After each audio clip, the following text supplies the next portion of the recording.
अब धैर्य का मतलब होता है सही वक्त का इंतजार करना, लेकिन बहुत लोग इस बात को नहीं समझ पाते हैं कि हमें सही वक्त का इंतजार क्यों करना है। तो इस बात को समझिए, हमें सही वक्त का इंतजार करना है दो चीजों के लिए। पहला, हमें धैर्य रखना है दूरगामी उद्देश्यों के लिए। हमारे जितने भी दूर के लक्ष्य हैं जिन्हें पूरा होने में अभी काफी समय बाकी है, उस समय में हमें धैर्य रखना है। और दूसरा धैर्य रखना है हमें कठिन समय में, जब भी हमारे जीवन में किसी भी प्रकार की कठिनाई आती है उस समय भी हमें धैर्य बनाए रखना है। तो इस बात को थोड़ा सा ध्यान से समझिएगा कि हमें दो चीजों के लिए धैर्य बनाकर रखना है। पहला, हमारे दूर के उद्देश्यों के लिए, और दूसरा, हमारी जितनी भी कठिन परिस्थितियां हमारी लाइफ में आती है उन सभी परिस्थितियों के लिए भी हमें धैर्य बनाकर रखना है।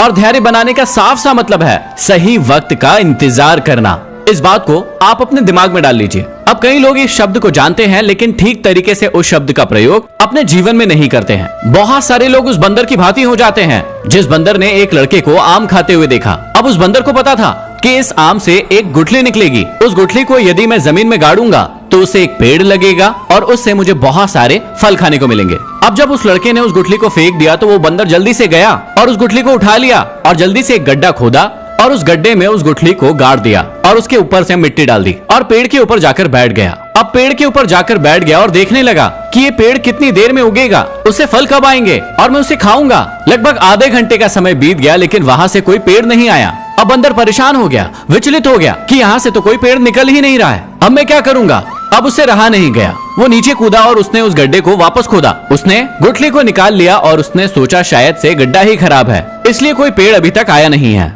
अब उसने दूसरा गड्ढा खोदा और वहां पर उस गुठली को फिर से गाड़ दिया और फिर से मिट्टी से ढक दिया। अब वो वापस से जाकर पेड़ पर बैठ गया और लगभग 1 घंटे तक इंतजार किया लेकिन इस बार भी कोई पेड़ नहीं निकला। वो बहुत ही परेशान हो गया, झल्लाने लगा कि अभी तक कोई पेड़ क्यों नहीं निकला है। अब उससे फिर से रहा नहीं गया, वो नीचे कूदा और उसने गड्ढे को खोदा और उसने गड्ढे को खोदकर गुठली को बाहर निकाला। अब उसने गड्ढे को देखा और गुठली को देखा। उसने सोचा शायद ये गुठली ही बेकार है इसलिए कोई पेड़ आ ही नहीं रहा है। अब आप लोग सोच रहे होंगे कि ये तो कितनी मूर्खतापूर्ण बात है कि कोई भी पेड़ इतनी जल्दी कैसे निकल सकता है। वो बंदर तो मूर्ख है, बिल्कुल मूर्ख है। लेकिन उसी प्रकार की मूर्खता हम में से कई लोग करते हैं, काम करते नहीं हैं और उससे ही पहले फल की इच्छा करने लगते हैं। और इसी समय के लिए जरूरी होता है असली धैर्य कि जब भी आप अपने लक्ष्य के लिए आगे बढ़ रहे हो या आपके जीवन में बहुत सारी समस्याएं, बहुत सारी कठिनाइयां आ रही हो, उस समय आपको धैर्य की जरूरत पड़ती है। अब इस पक्षी को ध्यान से देखिए कि किस प्रकार से एक ही जगह पर ये बहुत देर तक टकटकी लगाकर बैठा रहता है, न हिलता है न ढुलता है, पूरे समय धैर्य के साथ एक ही जगह पर बैठा रहता है